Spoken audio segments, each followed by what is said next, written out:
വായിക്കാർ ഞങ്ങൾക്ക് ഇവിടെ തെളിയിക്കാൻ ആവശ്യമുള്ളത് ഞങ്ങൾ വായിച്ചു കളഞ്ഞു, അത് വായിച്ചു തന്നിട്ടുണ്ട്.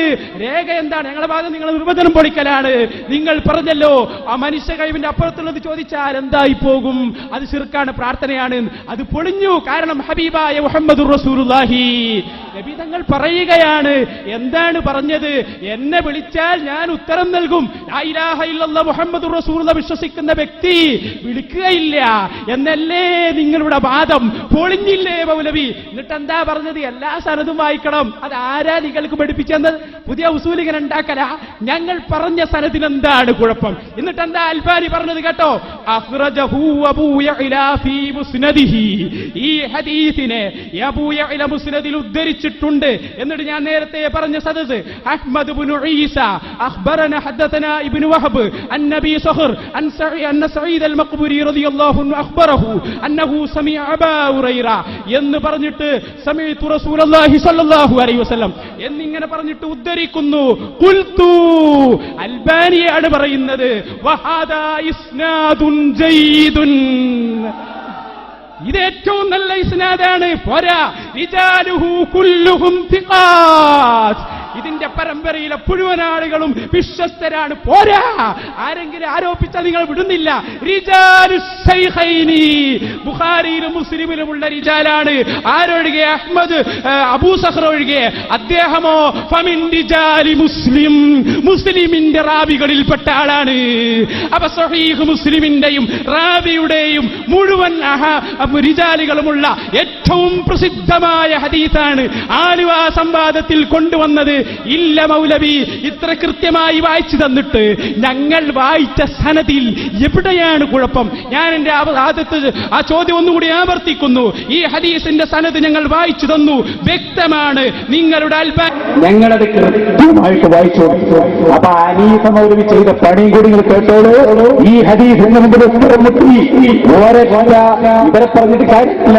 ഇവരെ വലിയ നേതാവായിരുന്ന ഹനീഫ മൗലവി നേരെ ആലുവയിൽ വന്നപ്പോ ഈ ഹദീസ് ഞങ്ങൾ എടുത്തിട്ടു, ഒരു മറുപടിയും പറഞ്ഞില്ല. അവസാനം മൂപ്പർ പറഞ്ഞ് ന്യൂനതയുണ്ട്, നമ്മൾ ആ ന്യൂനത പൊളിച്ചു. നിങ്ങളെ കിതാബിൽ തന്നെ പറയുന്ന ഹദീസ് സ്വഹീഹാണ്.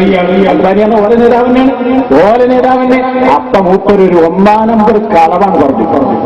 1-ാം നമ്പർ ആ കളവ് പറഞ്ഞിട്ട് ആലുവയിൽ നിന്ന് പോയത് ഞാൻ പറയുന്നത് ഞാൻ കളിപ്പിക്കാൻ പോവാണ്. ഞങ്ങള് അൽബാനിയുടെ കിതാബ് ഞങ്ങൾ വായിച്ചപ്പോ ഹനീഫ മൗലവി പറഞ്ഞ ലോക കളവ് കേട്ടു. ഈ കളവ് നിങ്ങൾ ആ കിതാബിൽ അങ്ങനെ ഒന്ന് കാണിച്ചു വന്നാൽ ഇൻഷാ അല്ലാഹ് ഈ സദസ്സിൽ വെച്ച് ഞങ്ങൾ പറയുന്നു, നിങ്ങളെ കൂടെ ഞങ്ങൾ മുജാഹിദാകും. അത് കൃത്യമാണ്. കഥ കഴിഞ്ഞു. മുസ്ലിയാക്കന്മാരെ, നിങ്ങളുടെ അൽബാനിയൊക്കെ നിങ്ങൾ എടുത്തില്ലേ? ആ വായിച്ചതിന്റെ താഴെയുണ്ട് ഞാൻ പറഞ്ഞ കാര്യം. വഫീഹി ഇല്ലതാനി. നിങ്ങൾ വായിച്ചതിന്റെ 2 വരി താഴെ വായിക്ക്. വഫീഹി ഇല്ലതാനി. ഞാൻ പറഞ്ഞ ന്യൂനതയുണ്ടെന്ന് ഞാൻ വെറുതെ പറഞ്ഞതാണെന്നാണോ നിങ്ങൾ വിചാരിച്ചത്? നിങ്ങൾ എന്ത് കൊണ്ടുവരുമെന്ന് ഞങ്ങൾക്കറിയാം. അതല്ലേ അവസാനത്തെ അവസരം വരെ കാത്തുനിന്നത്. അതെന്തായി കേട്ടോ? അദ്ദേഹം വായിച്ച ഭാഗം എന്താ വായിച്ചത്? വഫീഹി ഇല്ലതാനി. അതിൽ 2 ന്യൂനതകളുണ്ട് എന്ന് അൽബാനി നിങ്ങൾ ധരിച്ച ഹദീസിനെ കുറിച്ച് പറഞ്ഞു. സുബ്ഹാനല്ലാഹ്, ലോകത്തെ ഏറ്റവും വലിയ കളവാണത്. എന്റെ സുഹൃത്തുക്കളെ, നിങ്ങൾക്കൊന്ന് ചിന്തിച്ചുകൂടെ? പാവപ്പെട്ട ഞാൻ ആഖിറത്തിൽ വരും, ഹനീഫ മൗലവി വരും, ബഹുമാനപ്പെട്ട ഇമാം അബൂ യഅ്ല വരും, നിങ്ങളുടെ നേതാവായ അൽബാനിയും വരും. ആ അൽബാനിയുടെ ഗ്രന്ഥത്തിൽ അബൂ യഅ്ലയുടെ ഹദീസിനെ കുറിച്ച്, ഞങ്ങൾ പറഞ്ഞ ഹദീസിനെ കുറിച്ച് അതിൽ 2 ന്യൂനതയുണ്ട് എന്ന് ഒരു ഭാഷ കാണിച്ചു തന്നാൽ ഇൻഷാ അല്ലാഹ് നിങ്ങളെ കൂടെ ഞങ്ങളുണ്ടാകും, പേടിക്കണ്ട. പക്ഷേ ആ കിതാബിൽ അങ്ങനെ ഒരു ഭാഷ ഞങ്ങൾ ഹദീസിനെ കുറിച്ച് ഇല്ല. വെറുതെ പറഞ്ഞതാണ്, കളവ് പറഞ്ഞതാണ്. എന്തെന്ന് പറയാൻ നിങ്ങൾക്കും കഴിയൂല, ആർക്കും കഴിയൂല. അതുകൊണ്ട് ഞാൻ പറയുന്നു, വ്യക്തമാണ്. ഈ ഹദീസിനെ കുറിച്ച് എന്ത് പറയാനുണ്ട്? ഈസാ നബി ചെയ്ത് ശരിയാണോ? അതൊന്നും നിങ്ങൾ വ്യക്തമായി പറയണം. എന്നിട്ട് അടുത്ത ചോദ്യത്തിലേക്ക് കിടക്കാം. അടുത്ത ചോദ്യം ഞാൻ നേരത്തെ ചോദിച്ചത് തന്നെയാണ്. അതിന്റെ ഉപരോധം ചോദിക്കാൻ അവസരം കിട്ടിയില്ല. അല്ല, ഇത് തന്നെയാണല്ലോ. അപ്പൊ കുരിശ് തകർക്കും, പന്നിയെ കൊണ്ട് കുറിച്ച് പറഞ്ഞു ശിർക്കും തൗഹീദും മാത്രമാണ്. ശിർക്കല്ല എന്ന് പറഞ്ഞു. ശിർക്കും തൗഹീദും അതെ ഇവിടെ സംസാരമുള്ളൂ. അതായത് നമുക്ക് പിന്നെ ചർച്ച ചെയ്യാം. ശിർക്കും ഇല്ല, ഞങ്ങൾ ഈ പറഞ്ഞതിനെ കുറിച്ച് സംസാരമില്ല. അതിന് ഈ വിഷയത്തിൽ പറയാൻ ആ ശിർക്കല്ല നിങ്ങൾ പറഞ്ഞല്ലോ. ആ ശിർക്കാണ് പറഞ്ഞിട്ടില്ല. പിന്നെന്താ ഈ പറയുന്നത്? അപ്പൊ ഇത് ശിർക്കല്ല. ഈ സംഭവത്തെ കുറിച്ച് ഈസാ നബി അലൈഹിസ്സലാം റൗളയുടെ സമീപത്ത് വന്ന് വിളിക്കുന്നത് ശിർക്കാണോ അല്ലേ? അതാണ് ഈ സമുദായത്തിൽ കേൾക്കേണ്ടത്. ബാക്കി ഞങ്ങൾ വിശദീകരിച്ചത് അത് പറയും. അങ്ങനെ പ്രത്യേകം അവർ ശിർക്കുണ്ടോ? സുഹൃത്തുക്കൾ കാര്യം പരിമാനിക്കണമെന്ന് പറയും. ഉണ്ടോ? ഈസാ നബിക്ക് സ്വന്തം ശിർക്ക് പറ്റും? അല്ല, ഈസാ നബിനോട് നിങ്ങൾക്ക് അങ്ങനെ ഒരു ശിർക്കുണ്ടോ? ഈസാ നബിക്ക് മാത്രമുള്ള ശിർക്ക്? അതെ, ആയിക്കോട്ടെ. ഈസാ നബിക്ക് ആണെങ്കിൽ ശിർക്ക് പറ്റുമല്ലോ എന്ന് പറയുന്നത്. അങ്ങനെയാണെങ്കിൽ ആ കുരിശ് അല്ല, അതല്ല, അതിരിക്കട്ടെ. ഇതൊന്ന് പൂർത്തിയാക്കിയിട്ട് അത് പറയാൻ പറ്റും. ഈസാ നബി ശിർക്ക് ചെയ്യുന്നതൊക്കെ അഭിപ്രായമുണ്ടോ?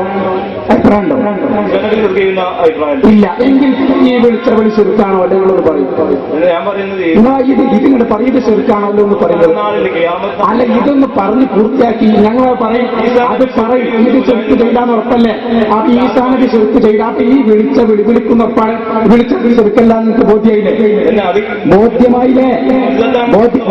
ആയിക്കോട്ടെ. ഈ വിളിക്കാൻ ശിർക്കല്ല എന്ന് ഉറപ്പല്ലേ? പറഞ്ഞിട്ടില്ലല്ലോ പറയുന്നത്. അപ്പൊ ഖിയാമത്ത് നാളിൽ ഞാൻ പറഞ്ഞു.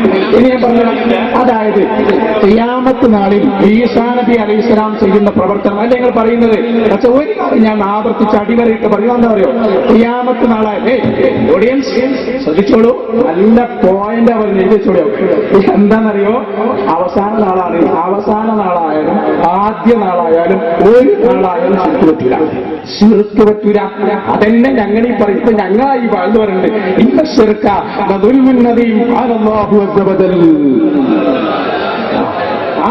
അല്ല പറയാണ് വഅന്നൽ മസാജിദ ലില്ലാഹി ഫലാ തദ്ഉ മഅല്ലാഹി അഹദാ അല്ലാഹു അസ്സ വജൽ. ഞങ്ങളായത്ത ഞങ്ങൾ പ്രസംഗിക്കാൻ മുജാഹിദ് എന്താ പറയുക? മുജാഹിദിന്റെ ആയത്ത് നിങ്ങൾ എന്തിനാ പോകുന്നത്? മുജാഹിദിന് ഇത്ര ആയത്താന്ന് കണ്ടിട്ടില്ല. ഇത് ഈസാ നബി കണ്ടിട്ടില്ല. ഈ വിളി വാനൽ മസാജിദല്ല, പള്ളി അല്ലാഹുവിൻ്റെതാണ്, വേറെ ഒരാളും വിളിക്കാൻ പാടില്ല. അതിന്റെ ഈസാ നബിക്ക് തിരിഞ്ഞിട്ടില്ല. ഈ ആയത്ത് തിരിഞ്ഞിട്ടില്ലേ? പറയണ്ടേ മറുപടി? നിങ്ങൾ വന്ന് വളരെ നന്നായി, നിങ്ങൾക്ക് തിരിഞ്ഞു. പിന്നെ തിരിഞ്ഞിട്ട് ഈ ജനങ്ങളോട് നിങ്ങൾ പറയണം ഈസാ നബി ശിർക്ക് ചെയ്യാൻ ഉറപ്പല്ലേ? ഈസാ നബിന്റെ അവസാന കാലത്തുള്ള പ്രവർത്തനം ആയിക്കോട്ടെ, ഓക്കെ. ആ പ്രവർത്തനത്തിൽ ഒന്നും ശിർക്കല്ല. അത് ഞങ്ങൾ പറയും. ശിർക്ക് പ്രത്യേകമായി ചെയ്യാൻ പറ്റൂല, തീർത്ത് പറയാൻ പറ്റൂല. ഇത് നിങ്ങൾ ജനങ്ങളോട് തുറന്നു പറയണം. വേറെ ഒന്നും ഞങ്ങൾ കേൾക്കണ്ട. ഈസാ നബി ഖബറിന്റെ സമീപത്ത് വന്ന് വിളിക്കുമെന്ന് മുഹമ്മദ് റസൂലുള്ളാഹി. അത് വിളിക്കൽ ശിർക്കാണോ അല്ലേ? അത് ഈ ജനങ്ങളൊന്ന് പഠിക്കട്ടെ. അൽഹംദുലില്ലാഹ്, ഇവിടെ ഇത് തീരുമാനമാവാൻ പോവാണ്. നിങ്ങൾ പറയൂ. കൊടുക്കും ഇതന്നെ